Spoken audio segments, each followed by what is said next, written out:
While he was still sleeping in my bed, using my credit cards and eating the food I made, my boyfriend got down on one knee for another woman. He told me he needed time, but when I finally asked him why, he laughed and said, "You? Men only choose girls like you when they've run out of options." I haven't. I kept quiet. That was 5 months ago. This morning, he was at my door. I'm Clara, 32, and I manage supply chain schedules for Company A, which means most days I'm coordinating freight shipments that arrive late, dealing with missing invoices, or calming down clients who think every problem is the end of the world. And when I met Elijah, I thought I'd finally met someone who understood the pressure without needing to compete with it. We met the day the train broke down somewhere between 2 stations that didn't even have platforms, and while the conductor tried to explain something about engine failure, everyone was herded into 2 buses and dropped off in a town small enough that the only 3 open buildings were a convenience store, a bar, and a diner that ran out of eggs before noon. I remember walking into that bar because the diner was packed and my phone had barely 1 bar of service, and I sat down at the counter with my carry-on bag still strapped over my shoulder, ordered something called a club melt, and texted my sister that I'd be arriving late. He was already there, sitting 2 stools away, tapping at his screen with one hand and drinking water with the other, and he glanced over, asked if I wanted the Wi-Fi password, said the bartender was hoarding it like it was classified, and I laughed even though it wasn't that funny. He had a first-name-only kind of charm, introduced himself as Elijah like we were already friends, asked where I was headed, told me he was flying out of City B tomorrow morning for a job interview he was excited about, and somehow by the time we left that bar 4 hours later, we'd exchanged numbers and made tentative plans to grab a coffee if we ever ended up in the same place again. When he messaged the next day saying he was still in the area and asked if I wanted to grab that coffee, I was surprised at how much I said yes without thinking, met him at a cafe near my apartment, and learned that the interview he'd mentioned had been canceled, but he wasn't worried because he had other prospects. He talked like everything was temporary and every setback was just a detour before something better, said he hated corporate life, wanted to build something that mattered, and asked more questions than any man I'd dated in the last 2 years. The first 2 weeks felt like a break from everything stressful, just texting back and forth, meeting up after work, splitting appetizers, and laughing about how terrible we both were at bowling even though I knew he let me win. By the end of the 2nd month, he was sleeping over most nights, always showed up with groceries or a bottle of wine he said a friend had recommended, and even though I was the one covering the tabs when we went out, I told myself it was normal since he was between contracts. When he told me his lease was ending and asked if we could try living together to save both of us money, I said yes even though I should have waited longer, and I added his name to the building system, made him a copy of my keys, and cleared out half the closet. He paid the first month's rent on time, helped put together a used bookshelf I'd been ignoring for a year, and told me this was the beginning of something solid for both of us. In month 2, his payment came in a week late with a story about a client who'd promised to wire funds but then ghosted, and he offered to make dinner that night as an apology, while I told myself the delay was understandable. By month 3, he said a freelance check had bounced and another client was slow to pay, and I told him it was fine because I could cover rent this month if he handled groceries and utilities. He agreed, made pasta, rubbed my back when I came home exhausted, told me no one had ever supported him like I did, and that once his next contract came through,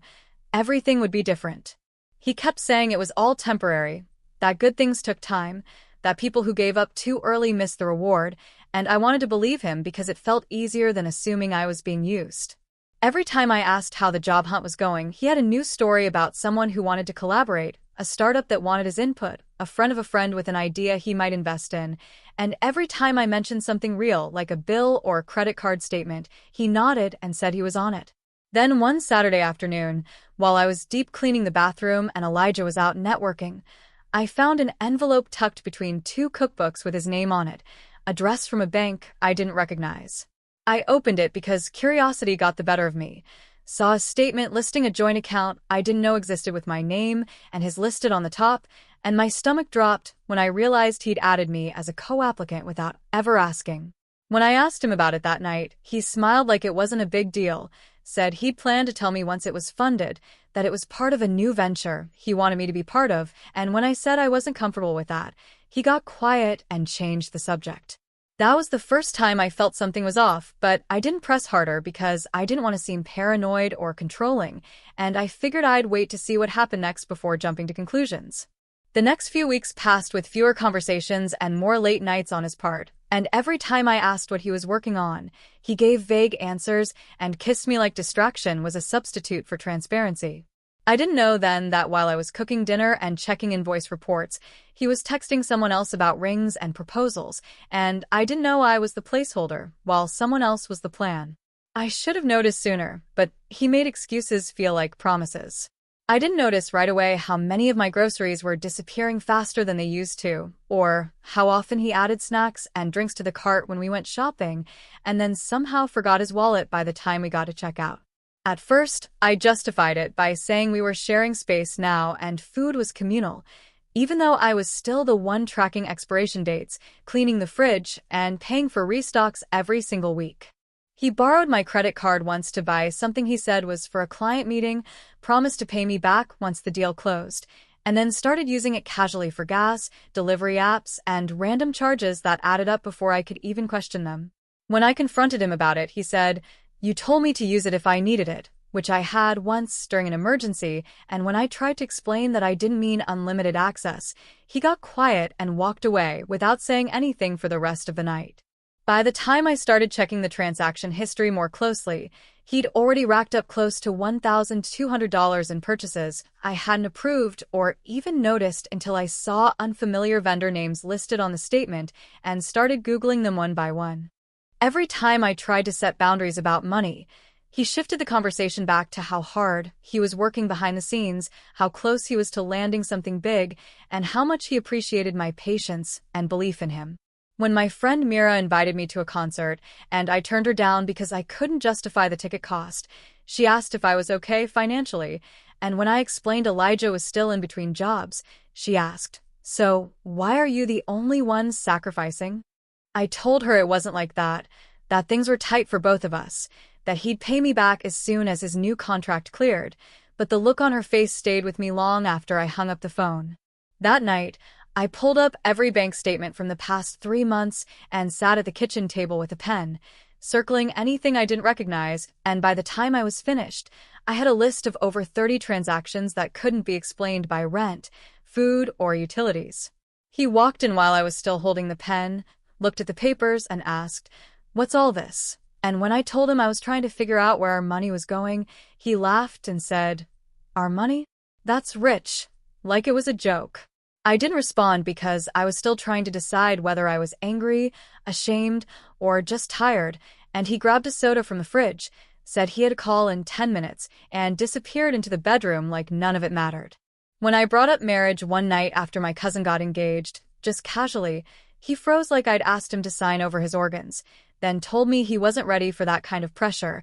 and we had something good already, so why mess it up? I nodded and dropped it, but later that week, I noticed a charge on the shared credit card for a fancy steakhouse I'd never been to, and when I asked him about it, he said it was for a business dinner he didn't want to drag me into because it was mostly guys and not fun. 2 days later, I found a receipt in his jacket pocket from that same restaurant, 2 entrees, a bottle of wine and dessert, and the signature on the receipt matched his handwriting exactly. That's when I started keeping track of his schedule more closely, not because I didn't trust him, but because I needed to know how many hours in the day he was supposedly spending on this invisible career he was always referencing, but never producing any proof of. He said he was meeting potential collaborators at a co-working space downtown, but when I asked him for the address so I could meet for lunch, he said the building was under construction and meetings were happening off-site until things stabilized. That same week, he told me he'd be visiting his parents out of town for the weekend and needed to borrow my suitcase because his was broken,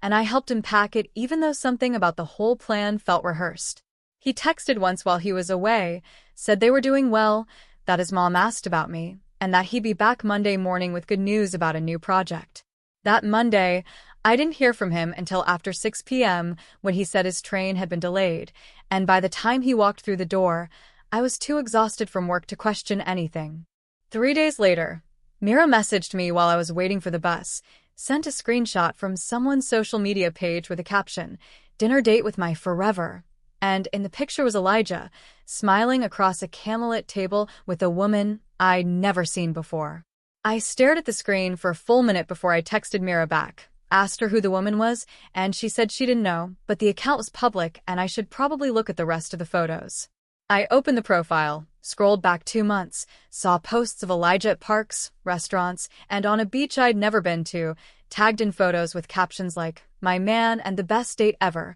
and suddenly the missing money, the fake trips, and the unexplained absences all made sense. The final post was dated 2 nights ago, a close-up of her hand wearing an engagement ring with the caption, "I said yes to my soulmate," and Elijah's username tagged in the comments. I didn't message him that night or the next day, didn't say anything when he came home and offered to pick up dinner, just nodded and said I wasn't hungry, then lay awake wondering how long he'd been playing both sides and how much of my life I'd handed over without noticing. When I finally confronted him 3 nights later, I didn't raise my voice, just asked him how long he'd been engaged, and he blinked like I'd hit him with a bucket of ice water, then said, "What are you talking about?"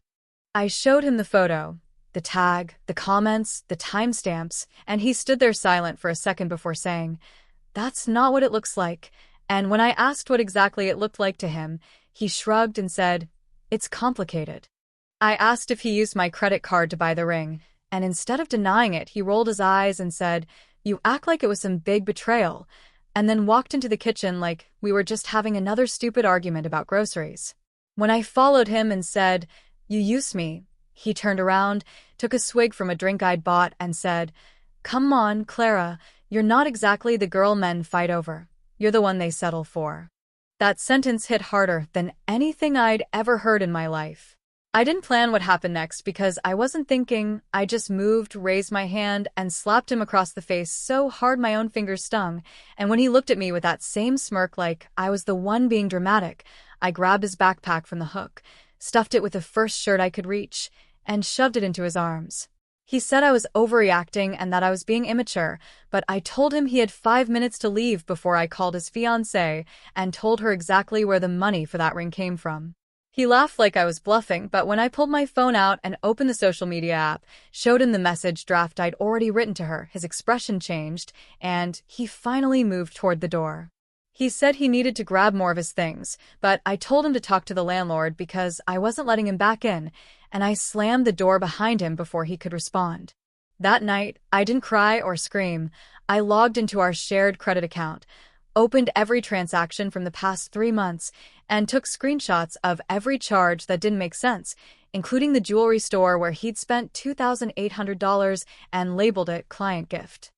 The next morning, I called the credit card company and asked to dispute the charges, but the representative told me that since Elijah had been an authorized user, they couldn't reverse anything older than 60 days, and she suggested I file a police report if I believed I'd been defrauded. I hung up the phone, paced my apartment for almost an hour, picked it back up, and dialed the local police department, asked to speak with someone about financial theft, and when they asked for the amount, I told them the truth.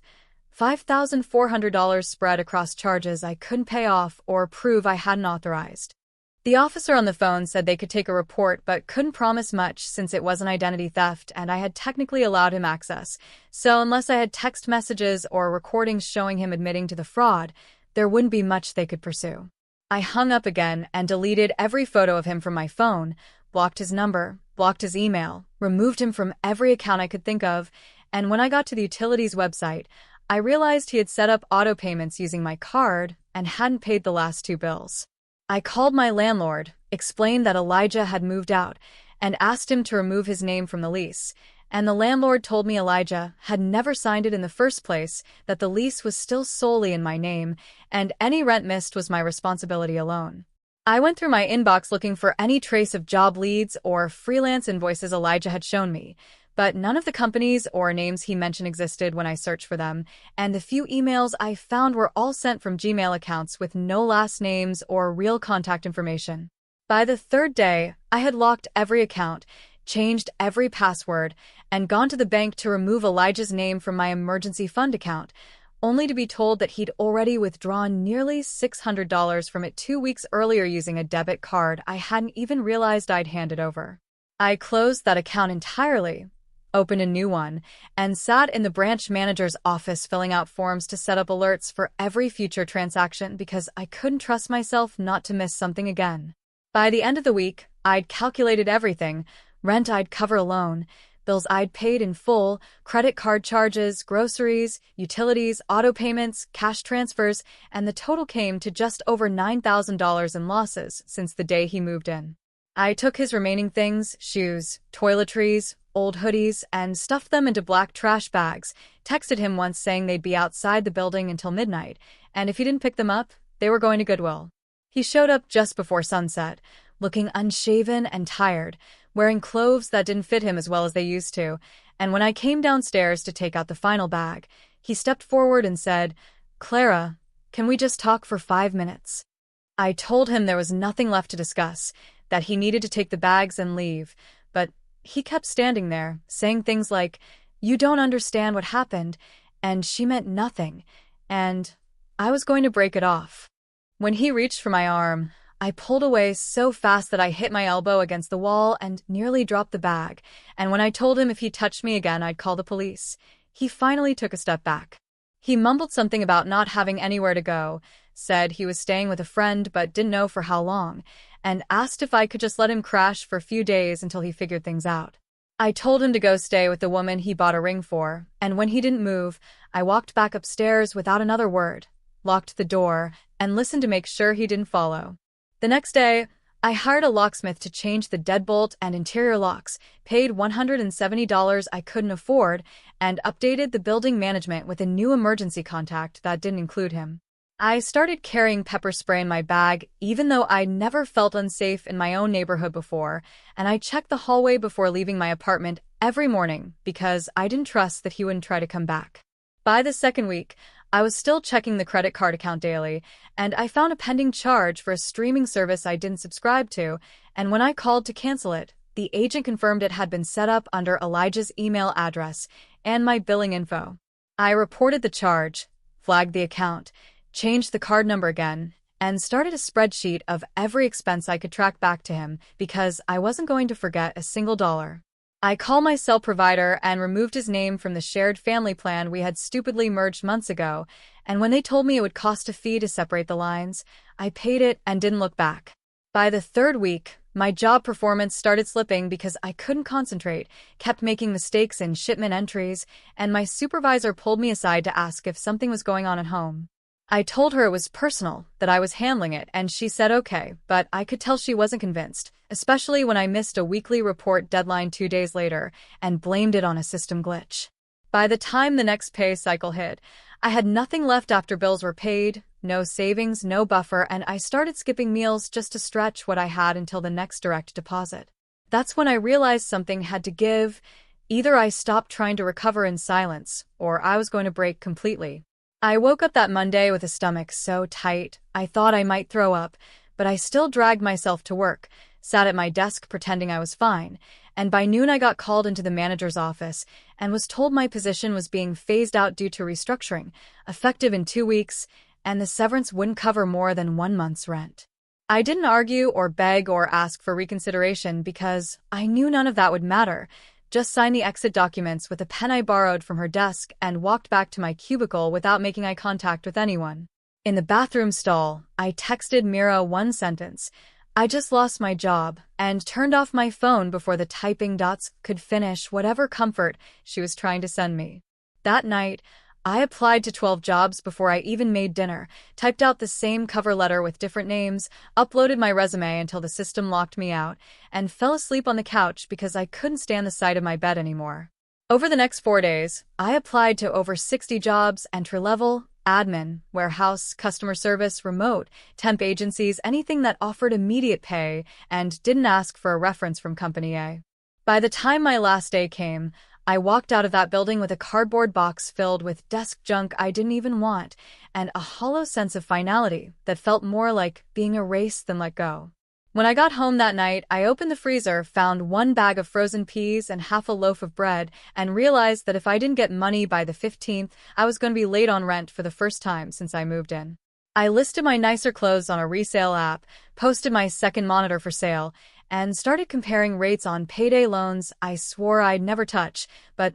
stopped short of applying when I saw the APR numbers that looked like scams on paper. 2 days later, I sold a handbag I got from an old birthday for $75 to a woman who haggled me down from $120, and I accepted it because I didn't have the luxury of pride anymore. The next day, I called the electric company and asked for a grace period, told them I'd make a partial payment soon, and the woman on the phone gave me a 5-day extension and told me not to wait until disconnection because the fee to reconnect was worse.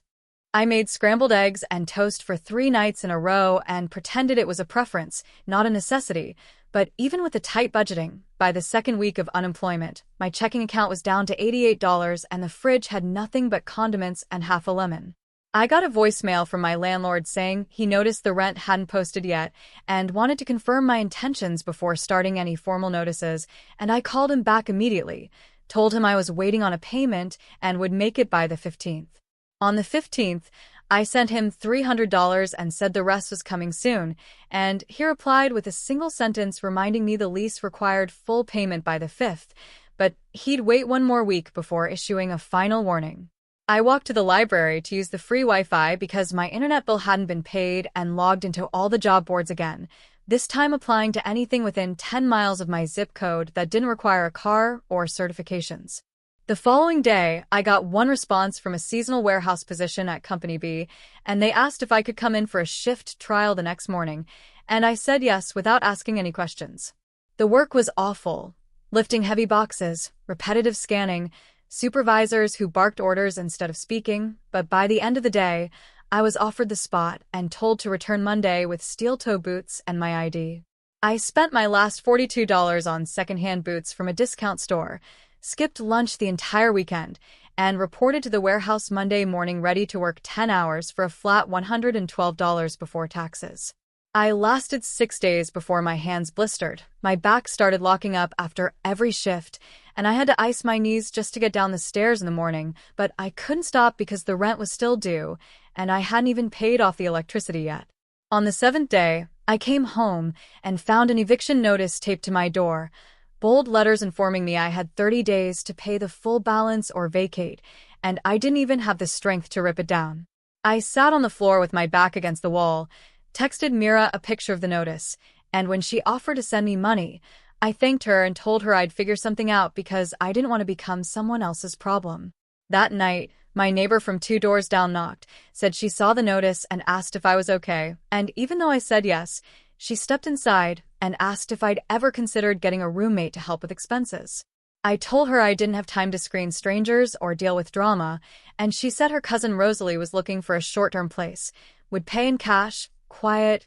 clean, wouldn't bother anyone, and could move in by the weekend. I asked how soon she could come look at the space, and she said Rosalie could be here tomorrow, and I told her if she had the money and references, she didn't even need to see the space, just show up and pay rent. By Friday, Rosalie moved in with 2 bags, a receipt for her share of rent in cash, and didn't ask a single question about the eviction notice or why the living room still smelled faintly like anxiety. With her rent money, I paid the landlord enough to put the eviction on hold, paid the electric bill, bought a bag of rice, 2 cans of beans, and a small pack of chicken thighs that I stretched over 5 meals. We barely spoke at first, just nods and grunts and the occasional good night, but she didn't touch my food, didn't use my towels, and didn't ask me for anything I couldn't give. That silence felt safer than any apology Elijah could have given me. 3 weeks after Rosalie moved in, and just as I was getting used to the rhythm of working long hours at Company B and eating only what I could stretch across 2 meals a day, I got a text from an unknown number asking if I had time to talk, followed by another that said he was sorry, that he missed me, and that things with her hadn't worked out. I blocked the number without replying, deleted the thread, and turned off notifications entirely, but by the next morning I had 2 more messages from 2 new numbers, one of them saying he knew he messed up, that he couldn't stop thinking about me, and that he was willing to do anything to fix what he broke. I didn't respond to those either, but I started checking over my shoulder when walking home from the bus stop, and I took a different route on the way to work just in case he had figured out where I was spending my days now. By the end of that week, I saw him for the first time since I'd thrown his stuff into a bag and told him to disappear. He was standing across the street from my building, holding his phone and pretending to scroll, but I could tell he was watching the front entrance. I didn't say anything to Rosalie because I didn't want to explain, and I didn't call the police because technically he wasn't trespassing, but I started closing all the blinds at night and placing a chair under my bedroom door, even though I knew it wouldn't do much. 3 days later, I saw him again, this time near the laundromat a few blocks away, and when I crossed the street to avoid him, he followed me for half a block before veering off and pretending to take a phone call. I wanted to scream or cry or demand that he leave me alone, but I knew he'd use any reaction as a way back into my space, so I said nothing and kept walking until I reached the front steps of the apartment. That night, Rosalie noticed I was limping slightly from overworking my knees again, and offered me a bowl of soup she'd made with leftover vegetables and rice, and for the first time since she moved in, we sat at the same table and actually spoke in full sentences. She asked if I was okay, and I said I wasn't, but I was getting through it, and she nodded and said,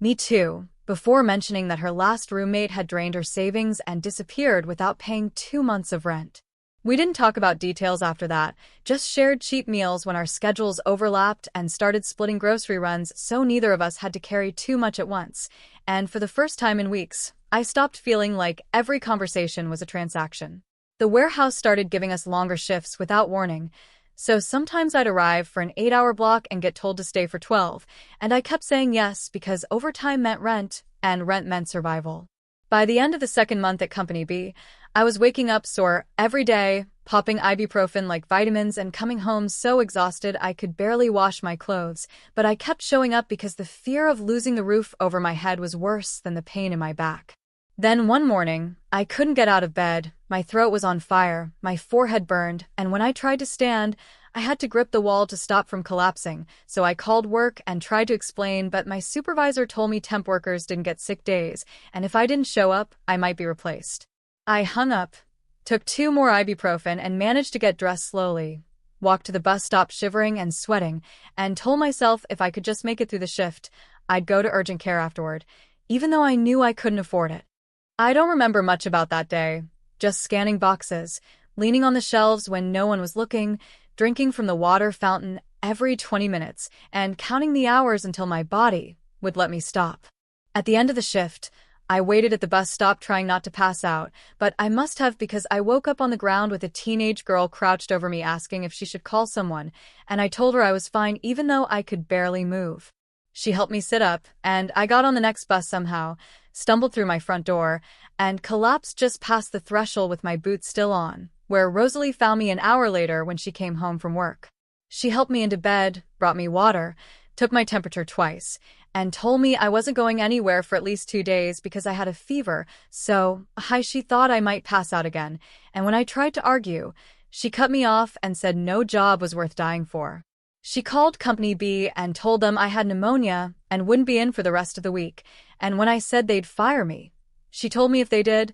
they weren't worth working for anyway, then walked out and said she'd handle it. I stayed in bed for 2 straight days, barely able to move, and on the 3rd day I woke up to a voicemail from HR at Company B asking me to call back because they had reviewed their policies and wanted to discuss short-term leave eligibility for temp workers. When I called, they told me I qualified for 5 paid sick days under a policy no one had mentioned before, and I found out Rosalie had marched into their office and demanded they look it up because she wasn't letting them throw me out for being sick. When she came home that night, I told her thank you, but the words didn't feel big enough, and she shrugged it off like it was nothing, just said, "You do the same for me," even though we both knew most people wouldn't have. That small win gave me enough of a buffer to keep going, and when I returned to work the following week, some of my coworkers I barely knew started offering to help with the heavier loads or cover a few minutes of my shift, so I could sit down when the pain got bad. I still wasn't safe, still owed money,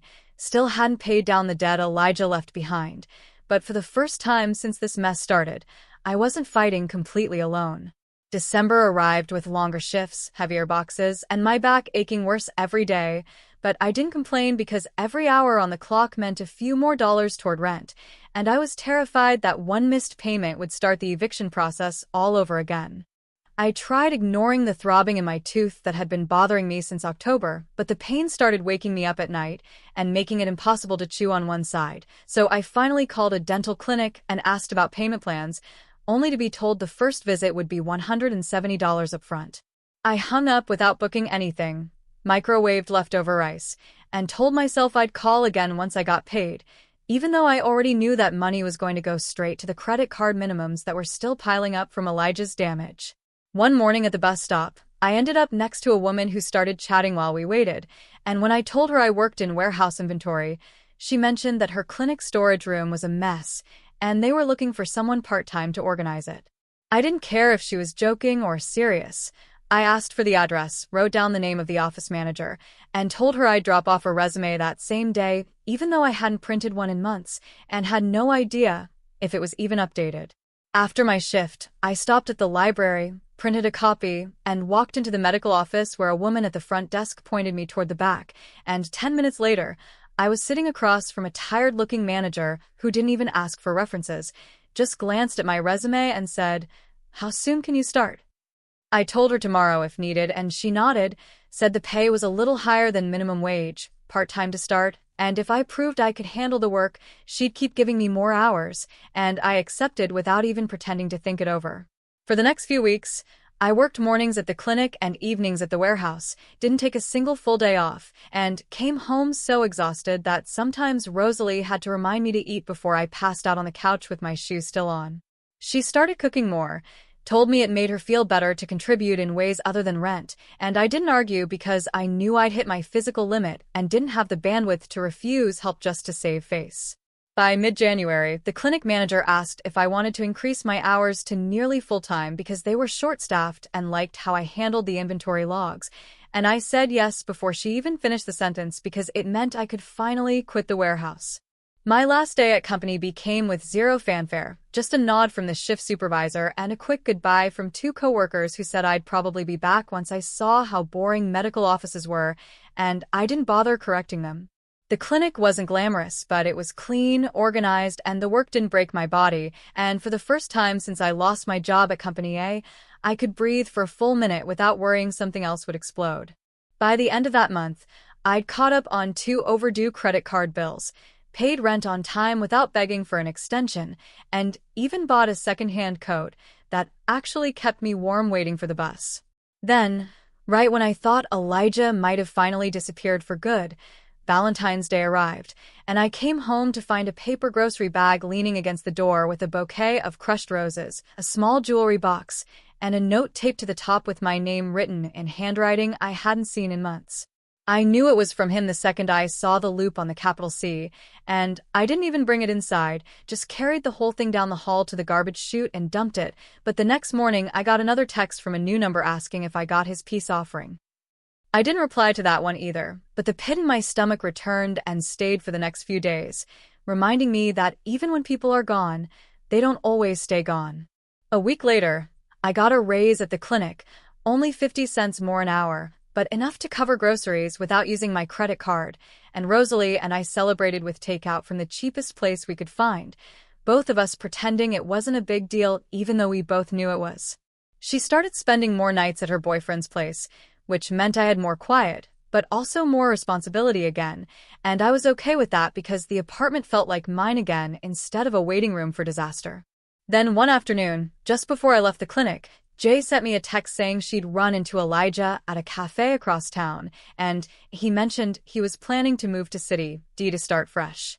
I thanked her for the heads up, told her I didn't care what he was doing anymore, and meant it, until 4 days later when I opened my apartment door and found him standing there, clean-shaven, holding a gift bag and smiling like we hadn't spoken in months for a reason. I didn't invite him in, didn't say his name, didn't ask what he wanted. I just stared at him until he said he wasn't staying, that he was leaving town, but he wanted to give me something before he did. He handed me the bag, said there was a letter and a few things inside, and that he owed me at least that much before he disappeared for good, and I didn't respond, just waited until he turned and walked away before I shut the door and locked it twice. Inside the bag was the ring, the actual ring, the one I'd seen in that Instagram post months ago, and a sealed envelope containing $1,500 in cash, and a short note that said he was sorry, that he knew it wouldn't fix anything, and that I should do whatever I wanted with the ring because technically, I had paid for it. The next day, I took the ring to a jeweler, who told me it wasn't worth what Elijah had spent on it, but I accepted just under $1,000 for it and deposited the money into my savings account before I could talk myself out of it. I didn't text Elijah to say thank you, didn't reply to the number he'd used, didn't tell anyone except Rosalie, who just nodded and said,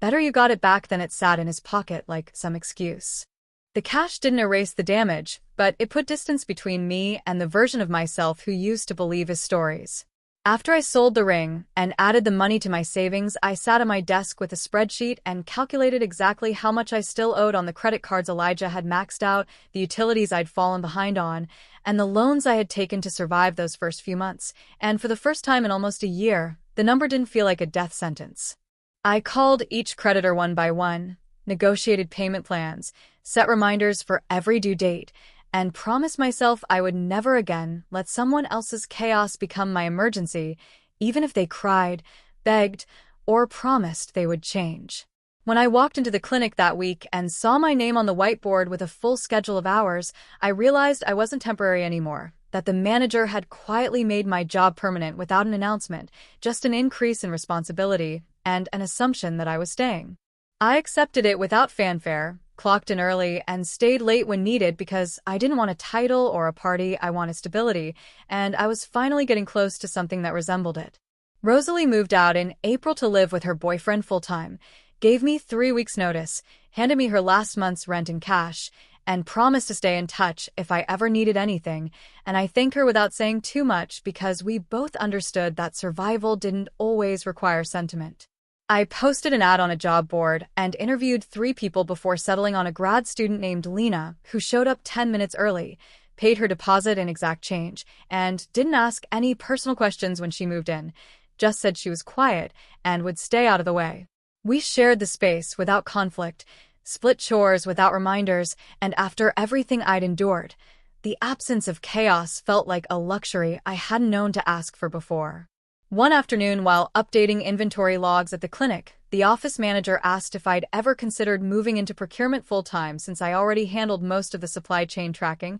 and I said yes before she even finished the sentence, not because I loved the work but because I was good at it. By the end of the week, she gave me a new schedule, a small raise, and access to the clinic's vendor portal, and I spent that weekend organizing my files, reviewing receipts, and finally canceling the last remaining subscription Elijah had signed up for using my name. The email confirmation came in, and I stared at it longer than necessary before deleting the app altogether, finally cutting off the last automatic payment that had tied me to him without my consent. 2 months passed without any contact from him, no texts, no voicemails, no packages, and I let myself believe that maybe this really was over, that maybe his exit had actually been real this time. Then, one Saturday morning, Jay called and asked if I'd seen the news, and when I asked what she was talking about, she said someone had posted on a neighborhood group that a man matching Elijah's description had been arrested for trespassing at an apartment complex in City D, claiming he lived there even though the unit was vacant.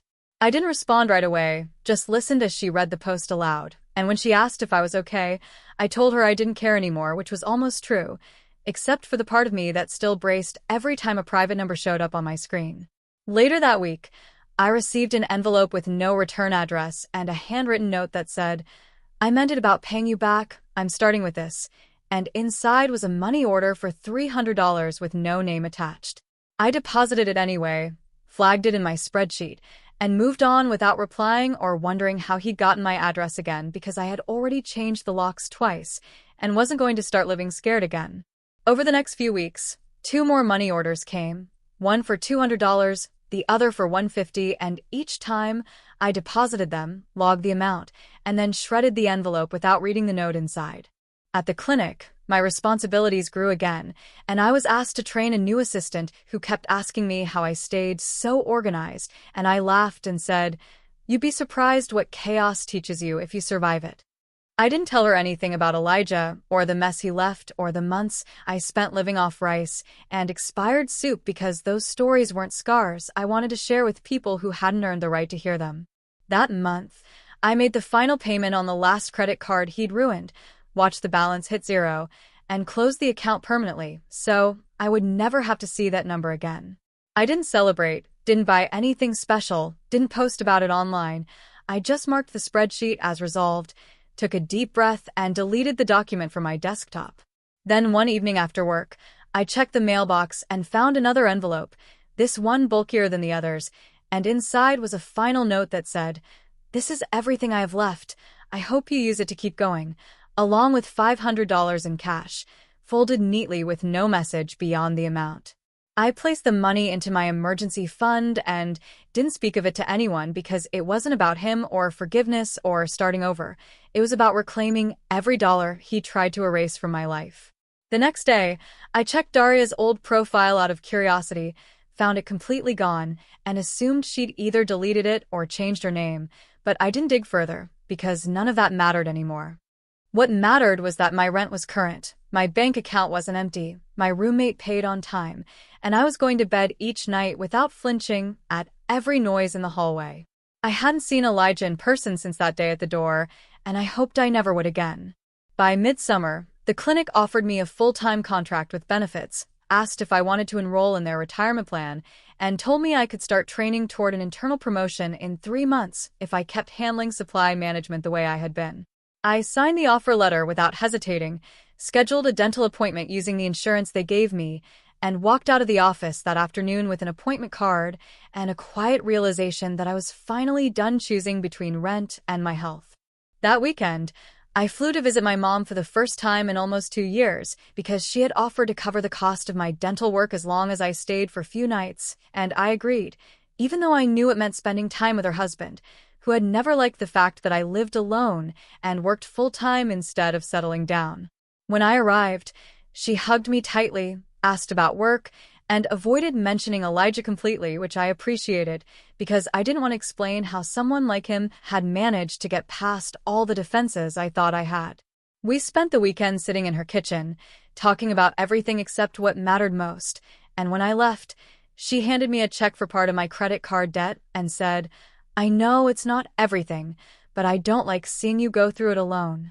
I deposited it the next day, paid off 2 smaller accounts, and felt the weight of that gesture more than I expected, not because of the money, but because it meant someone else had seen me drowning and tried to throw a rope. Back at home, Lena was still paying rent early, still leaving the kitchen clean, still asking before using anything that wasn't labeled, and I started to believe that maybe not all shared spaces had to end in betrayal or tension. Work became predictable, not in a dull way, but in the way you crave after too much instability, and I kept showing up early, logging inventory faster than expected, and occasionally staying late when someone else called out or dropped the ball. Then one Thursday night, I came home to find a small package in the hallway with my name on it and no return address, and I didn't touch it until I confirmed with Lena that it wasn't hers and that she hadn't seen who left it. I opened it with gloves on, just in case, and found a photo of Elijah and me from over a year ago, when I didn't remember being taken, folded in half with a note that said, "For the record, I did love you." I threw the entire package in the trash, walked back inside, and deleted every backup photo folder on my phone and cloud account that could possibly still contain anything from those months, because I didn't need a physical reminder of what I had already spent a year purging. The next morning, I filed a formal notice with building management requesting that any packages without clear sender information be returned to sender or disposed of, and I asked if security footage could be reviewed to see who had entered the building that night. They agreed to check, but said if the person was a guest of another resident or entered behind someone else, there wouldn't be much they could do, and I didn't push because I already knew they wouldn't find anything. For the next few days, I left for work 10 minutes earlier, checked every corner when entering the building, and kept my phone charged at all times in case I needed to call for help, but nothing else happened. By the following week, I stopped checking the hallway every time I got home, and when no new messages, packages, or sightings occurred, I told myself it was a one-time event and went back to focusing on things I could actually control. My credit score started improving slowly, creeping upward month by month, and I downloaded an app that let me track my debt payoff timeline, so I could see exactly how many months were left until I was clear. Lena started dating someone and mentioned she might move in with him by the end of the year, so I updated my roommate listing again and started planning ahead instead of reacting to every new crisis as it arrived. I used my tax refund to pay off one of the remaining larger balances, scheduled a full medical checkup for the first time in 2 years, and even started looking into night classes at a community college nearby, because I remembered I used to want more than just stability. Then, out of nowhere, Jay texted again, said Elijah had messaged her asking if she thought I'd ever be willing to talk, and she asked if I wanted her to block him on my behalf or just ignore it. I told her to delete the message and not mention it to me again, and I didn't even flinch when I hit block on her contact briefly just to make sure nothing forwarded accidentally,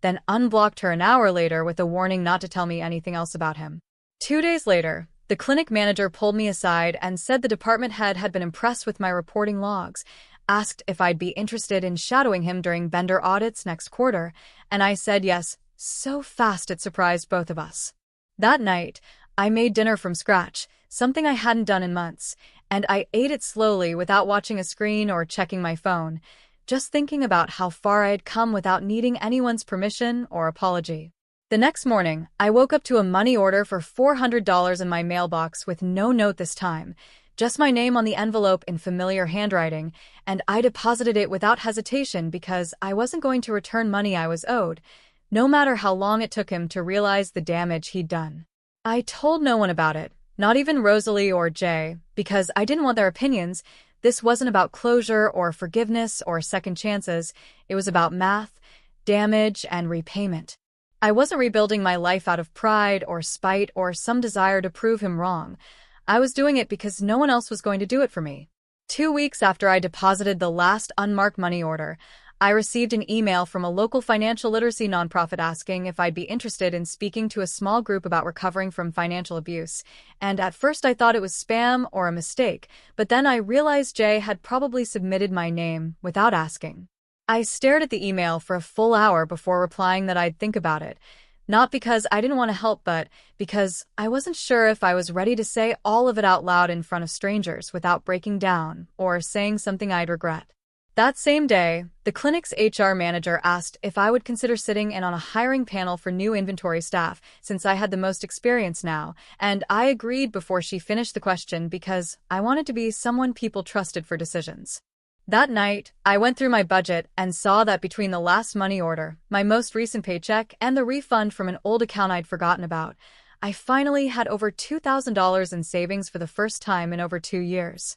I didn't tell anyone, not my mom, not Lena, not Jay, because I needed one thing that was just mine, one number that made me feel like I could finally plan ahead without waiting for something to collapse under me again. I took the nonprofit's offer seriously, emailed back with a yes, and spent the next few nights outlining what I'd say if I actually stood in front of people and told them that someone I lived with, trusted, cooked for, and paid rent beside had drained me without ever once apologizing in a way that mattered. I wrote down how it started, with a missed rent payment, a borrowed card, a forgotten grocery split, and ended with eviction notices, unpaid bills, medical debt, and someone else's engagement ring paid for by my exhaustion and silence. The week before the talk, I received a package at work with my name on it and no sender, and inside was an envelope with a note that said, "This is the last of it," along with $800 in cash and a short line written in uneven handwriting that said, "I hope you never need to think about me again." I locked the cash in my desk drawer until my shift ended, then walked straight to the bank and deposited it without hesitation, not because I believed him, but because the money was mine to begin with, and I wasn't leaving it behind just to prove a point. That night, I sent a final message to the number he'd used the last time, not a thank you, not an opening, not anything except 2 words. Debt settled. I blocked the number immediately afterward, not out of spite but to seal it, to mark the end, to make sure there was no ambiguity left for either of us. The following weekend, I stood in front of 16 people in a community center meeting room, told my story from start to finish without crying, and watched their faces shift as I moved from each detail to the next, only stopping when someone asked how I kept going. I told them I didn't always. I said there were days I didn't eat, days I couldn't afford heat, days I thought about going back just to stop the financial bleeding, but I didn't, because I knew that temporary relief wasn't worth permanent damage. Afterward, 2 women came up to me privately, said they were in similar situations, asked what they should do, and I didn't give them advice. I gave them a number for a resource line and told them the truth. No one will save you the way you want unless you save yourself first. The next week, I bought a used laptop to replace the glitchy one I'd been using since college. Paid cash, no financing, no card, and when the clerk asked if I wanted to sign up for a store credit card, I said no without needing to explain. Lena gave me notice the same afternoon, said she and her boyfriend were moving in together, and I congratulated her, posted the room listing again, and scheduled 3 interviews without panicking because I had enough money now to cover the full rent for the next 2 months alone if I had to. By Thursday, I had 2 solid applicants, picked one, collected the deposit, and signed a short-term lease without even blinking because now I trusted myself more than any situation that might unravel later. On the last day of the month, I received a letter from a debt collection agency informing me that one of Elijah's old medical bills, something from before we met, had been tied to my address and flagged under my name due to a shared phone number. I took a photo of the letter, attached my proof of residence, wrote a formal dispute, and mailed it certified with a copy to my credit bureau, then flagged the account with a fraud alert and made a note in my records to check it again in 30 days. I didn't cry, didn't curse, didn't panic. I just handled it, step by step, because after everything, the worst part wasn't that he had ruined my credit or stolen my time. It was that I had let myself believe that love was supposed to hurt like that. By Friday, the clinic offered me a small bonus for completing the quarter under budget, and I used part of it to book a one-night getaway an hour outside the city. Not to celebrate, but to remember how it felt to spend something without guilt attached to it. I packed a single bag, left my laptop at home, and told no one where I was going, not because I was hiding, but because I didn't need anyone to validate what I had earned anymore. I came back refreshed, paid my utility bills in full, and scheduled a dentist appointment to finally finish the last procedure I'd postponed, because now I could afford to take care of the parts of me that had been neglected while cleaning up someone else's wreckage. That evening, I sat at my desk, opened a blank document, and started drafting a letter to my past self, the version who let Elijah move in, who believed every excuse, who called the bank thinking they'd protect her, because I wanted to tell her that even though it took longer than it should have, we made it out. By the first week of October, the clinic finalized my promotion paperwork, officially changed my title to logistics coordinator, increased my salary by 15%, and handed me a list of tasks they used to outsource but now wanted me to manage directly because I had proven over the past year that I didn't drop balls and didn't need reminders. I spent the weekend updating my budget, opened a second savings account for emergencies only, and paid a lump sum toward the last remaining loan that had Elijah's fingerprints on it, watching the balance finally drop below $1,000 for the first time since he left. That Monday, I got an email from Jay saying she was moving across the country and wanted to meet for coffee before she left, so I agreed, and we sat in a quiet corner of a small cafe, where she brought up Elijah one last time and said, "You know, for what it's worth, he told me he was glad you never took him back." I didn't respond to that because I didn't care if he was glad or sorry or still confused, and when she asked if I ever thought about what would have happened if I hadn't found out about the other woman, I told her I would have kept bleeding slowly until nothing was left. She nodded like she understood, and we moved on to lighter topics, talked about her new job, her move, her plans, and then hugged goodbye in a way that felt like a chapter closing without bitterness or weight. When I got home that night, I checked my mailbox out of habit and saw one final envelope with no return address, but this time the handwriting was different, neater, steadier, and inside was a short typed letter with no signature, just 2 sentences. "This is the last thing I'll ever send. I'm deleting everything after this." There was no money, no explanation, no apology, just a clean exit I had never expected to receive, and I stood there holding it for exactly 10 seconds before tearing it in half and tossing it into the trash without rereading it. 2 days later, I changed my phone number, not because I was scared anymore, but because I didn't want to leave open doors for people who didn't deserve access, and I sent updated contact info only to the people I trusted without conditions. At the clinic, I trained 2 new hires in the same systems I'd once had to figure out alone, walked them through each process step by step, and when one of them asked how I knew so much about cutting costs and preventing fraud, I said, "Experience," and kept moving without elaborating. That weekend, I invited my mom to visit, booked her a hotel nearby with points I had accumulated, and when she arrived, she walked through the apartment and said, "You've really made this place yours," and I smiled because she was right, but not in the way she meant. We spent the next 2 days shopping, cooking, catching up, and for the first time, I told her the full story. Not just the money or the cheating, but the way it all unraveled and what it took to rebuild. And when I finished, she was quiet for a long time before saying, "I should have asked more questions." I told her I probably wouldn't have answered honestly if she had, and we both agreed that sometimes the only way to learn is to walk through the fire and come out the other side missing a few pieces but still standing. After she left, I sat on the couch and wrote down every debt I had ever paid off, every dollar Elijah had taken,